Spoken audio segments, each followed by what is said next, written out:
Hello, কি ভালো তো? আমিও ভালো। এটা হচ্ছে সপ্তমীর দিন। কেমন কাটলো পুজো তোমাদের? আমার কেটেছে মোটামুটি। আমরা একটু ঘোরাফেরা করছিলাম, বেরিয়েছিলাম, আশেপাশেই ছিলাম। তো এর একটা ফটো। তারপর আমি একটু ঢং মারছিলাম, আর কি করবো। বাট আমার মনে আমাকে ভালোই লাগছিল, হয়তো নিজেই নিজেকে প্রশংসা হচ্ছে, আর কি করবো, কেউ বলার নেই। এই জায়গাটা দেখো, দারুণ দেখতে জায়গাটা লাগছে, মানে লাইটিংটা বেশ ভালো লাগছে। তারপরে তো ঘোরাফেরা করছি, কি করবো, বেশি দূরে যেতে পারিনি গাইজ, বহুত ভিড়, ভালো লাগে না আমার অত দূর দূর।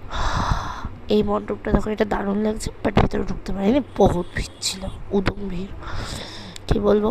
দেন তারপর খেতে পেয়েছিল, একটু মোমো খেয়ে নিলাম। তারপর কল্যাণী আইটিআর সামনে এসেছিলাম, বাট মানে ওই ভিডিওটা আমি পরে আপলোড করবো ভালো করে। জাস্ট দেখো, জায়গাটাই আলাদা সুন্দর, যেমন প্রতিমা তেমন মণ্ডপ, আলাদাই ভাইব, বলার কোনো ভাষাই নেই, দারুণ সুন্দর। হ্যাঁ, ভিড়টাও একটু প্রচুর, এটাও দেখতে হবে। প্রতিমাটাকে দেখো, দারুণ।